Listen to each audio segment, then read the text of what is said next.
First breaking Andhra నుంచి వస్తోంది. AP వ్యాప్తంగా వైసీపీ నేతలు ఇవాళ ఆందోళనకు దిగారు. టీటీడీ చైర్మన్ బీఆర్ నాయుడుని పదవి నుంచి తొలగించాలని వైసీపీ కార్యకర్తలపై బనాయించిన అక్రమ కేసులను తొలగించాలని డిమాండ్ చేస్తూ ధర్నాలు, రాస్తారోకోలు చేపట్టారు వైసీపీ నేతలు, కార్యకర్తలు కూడా. మరోవైపు తిరుమలలో అన్య మతస్థులకు పదవులిచ్చే వైసీపీ అని టీడీపీ నేతలు కౌంటర్ ఇస్తున్నారు.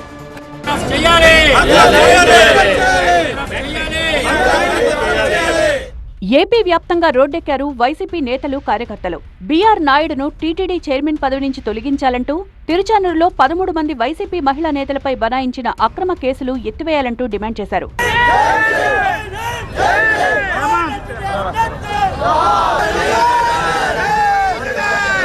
తిరుపతిలో వైసీపీ కార్యకర్తలతో కలిసి రోడ్డుపై బైఠాయించి ఆందోళన చేశారు మాజీ deputy CM Narayana.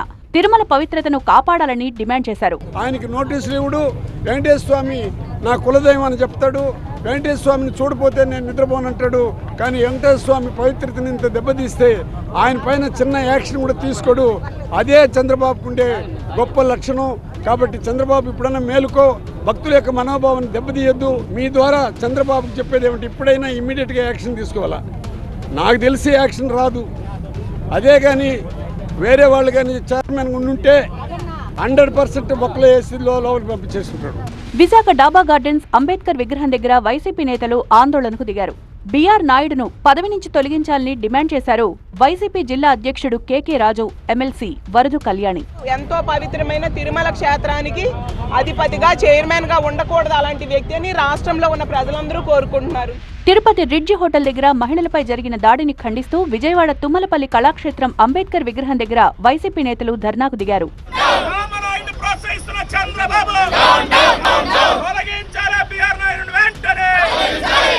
Guntur LADS సెంటర్లో అంబేద్కర్ విగ్రహం దగ్గర నిరసనకు దిగారు వైసీపీ నేతలు. తిరుపతిలో వైసీపీకి చెందిన మహిళలపై ఎస్సీ ఎస్టీ కేసు నమోదు చేయడంపై ఆగ్రహం వ్యక్తం చేశారు అంబటి రాంబాబు. వెంకటేశ్వర స్వామికి అపవిత్రం చేస్తున్నటువంటి బీఆర్ నాయుడిని తక్షణమే రాజీనామా చేయమని డిమాండ్ చేసినటువంటి మహిళల మీద ఎస్సీ ఎస్టీ కేసు పెడతారు. నాకు అర్థం కాలేదు.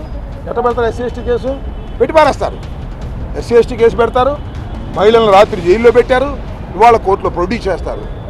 రాష్ట్రంలో ఎంత విచిత్రంగా ఉందంటే వైఎస్ఆర్ కాంగ్రెస్ పార్టీ వారు నేరం చేయకపోయినా నేరం చేసినట్టు జైలుకి పంపిస్తారు.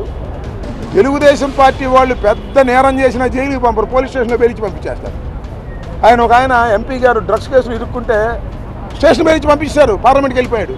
అంటే తెలుగుదేశం వాళ్ళు మాత్రం నేరాలు చేసే హక్కు ఉంది, వాళ్ళకి స్టేషన్ బెయిల్ ఇచ్చేస్తారు. టీటీడీ చైర్మన్ పదవి నుంచి బీఆర్ నాయుడును తొలగించాలంటూ శ్రీకాకుళంలో నిరసనకు దిగారు మాజీ డిప్యూటీ సీఎం ధర్మాన కృష్ణదాస్, మాజీ మంత్రి సీదిరి అప్పలరాజు.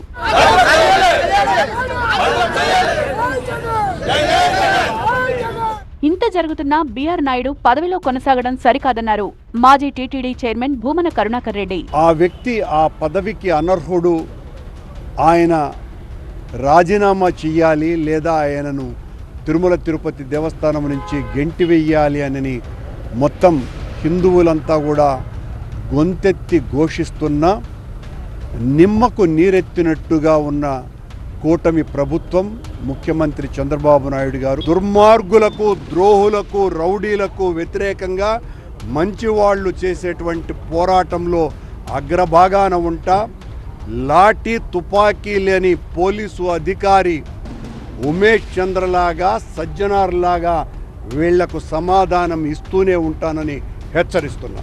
తిరుపతిలో అన్ని మతస్థులకు ప్రాధాన్యత ఇచ్చి టీటీడీ పవిత్రతను దెబ్బతీసిందే వైసీపీ అంటూ కౌంటర్ ఇచ్చారు టీడీపీ ఎమ్మెల్యే గోరంట్ల బుచ్చయ్య చౌదరి. దోచుకున్న వాళ్ళందరినీ, అసలు మతం కాని వాళ్ళని తీసుకొచ్చి మతం వేశారు. ఎవరు క్రిస్టియన్ మతం తీసుకున్న కరుణాకర్ రెడ్డి, క్రిస్టియన్ మతం అవలంబించే జగన్మోహన్ రెడ్డి, క్రిస్టియన్ మతాన్ని అవలంబించే సుబ్బారెడ్డి, వాళ్ళు చైర్మన్లు ఎలా వేస్తారు? వేసిన ఈ దరిద్రం అంతా పట్టింది మనకి. అక్కారావు గారు అని ఉండేవాడు ఆ రోజులో, రామారావు గారు కూడా ఆయన గౌరవించేవారు.